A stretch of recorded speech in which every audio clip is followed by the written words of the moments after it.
Hey, Josh Dunlop here from Expert Photography, and in this video I'm going to show you how to set up your camera to take the perfect Milky Way photograph. We're going to cover three different things in this video. Number one, we're going to show you the settings that I use for probably 98% of my Milky Way photographs. Number two, we're going to talk about why the lens is the most important part of your whole camera kit. And number three, we're going to talk about where to focus. So let's get started with number one. What settings do I use? Well, I use an ISO of 3200, a shutter speed of 30 seconds, and an aperture of f2.8. So if you use a full frame camera and a 14mm lens and you set your camera to those settings, you could quite feasibly go out to some clear skies on a clear night and take photos of the Milky Way. Now, it's not as simple as that, and there are reasonings behind my choices, so let me dive into those now. Starting with the aperture, so an aperture of f2.8. Why would I choose f2.8? Well, the simple reason is that my lens, it has a maximum aperture of f2.8. So for those of you who don't know aperture that well, what that basically means is that it has a very wide hole in the lens, which will allow as much light in as possible. So that's good when you're taking photos at night where you're just looking up at a completely dark sky. What you want to be able to do is capture as much light as possible, so the widest aperture possible too. So I might actually use an f2 if I had an f2, but I have an f2.8, so I set my camera lens to f2.8. Now, there is another factor involved with an f2.8. For those of you with experience will know immediately that an f2.8 has a very shallow depth of field. So is that an issue with Milky Way photography? Surprisingly, not really. If I was to take a photo right in front of me of this camera, sure, the camera would be in focus, but everything behind it would be vastly out of focus.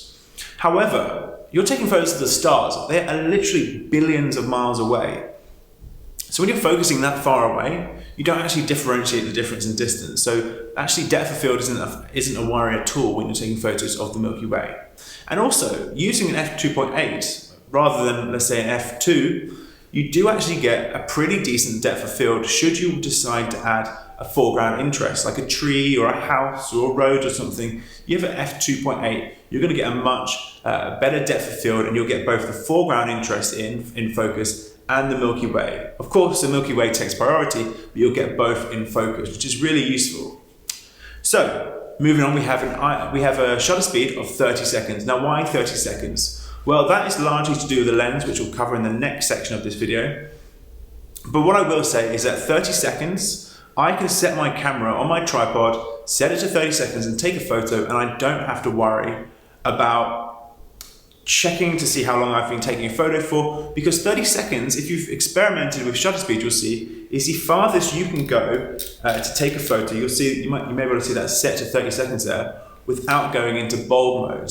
Now, bulb mode means that you have to hold down the shutter release button for the entire duration of the exposure, which you don't really want to do. If you can consistently get the same results with a shutter speed and you can set it on your camera, I'd recommend that. So 30 seconds is a great choice for me here.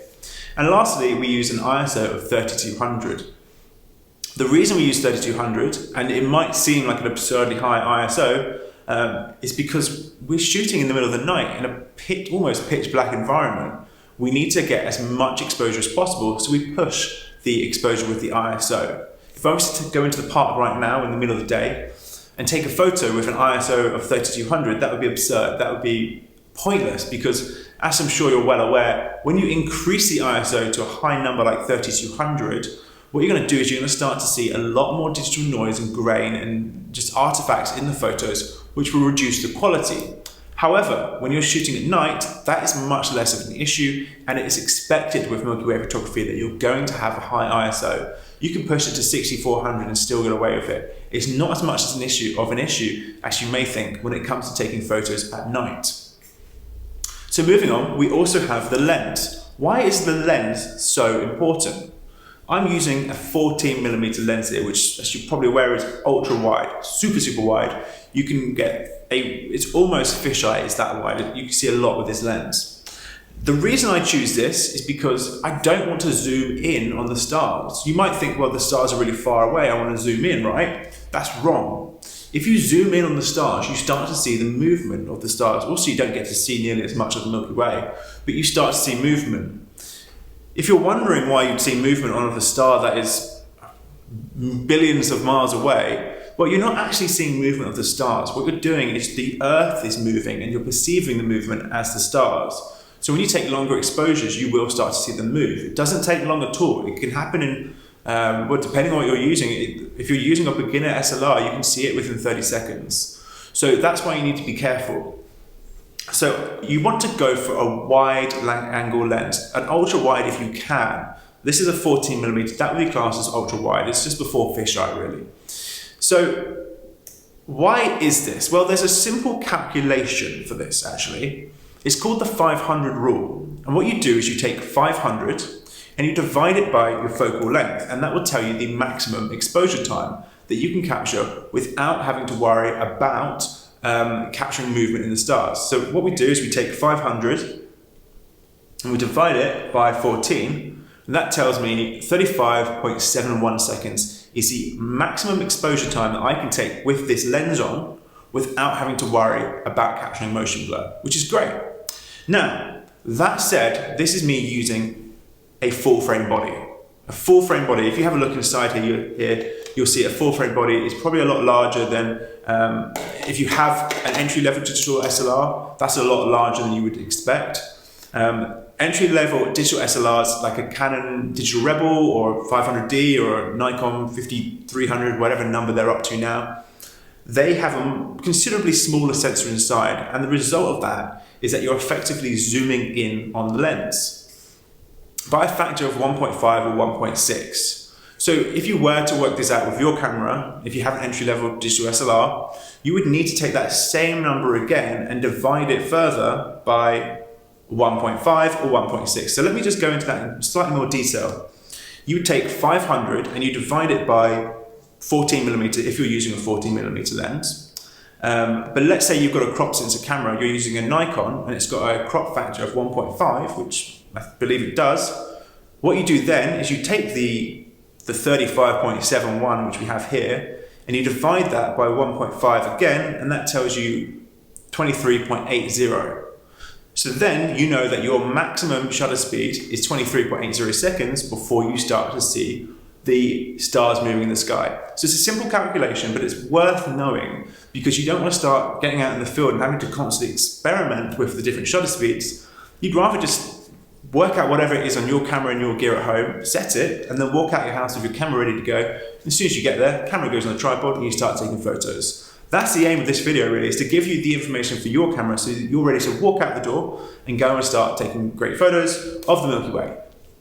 So bear that in mind. If you have a crop sensor camera, you do the same 500 rule calculation, but you times it, or you divide it by 1.5 if you have a Nikon or a Pentax. Or the majority of cameras, it's only 1.6, I believe, if you're using a Canon crop sensor body, like a Digital Rebel or a 500D or something like that. I don't know why Canon's different. Anyone know? I use full frame, so it's not an issue for me, but I did used to use a crop sensor Canon. Not sure why they have it, but it is the way it is, I'm afraid. So that's that basically. The lens choice is far and away the most important factor when it comes to choosing, when it comes to getting good photos of the Milky Way. Your camera is not as important and you can still do great photos with your basic kit lens. You just have to experiment with the exposure. So let's say I have to change it to 20 seconds rather than 30 seconds. What have I done there? Well, I've reduced the shutter speed by 2/3 of a stop.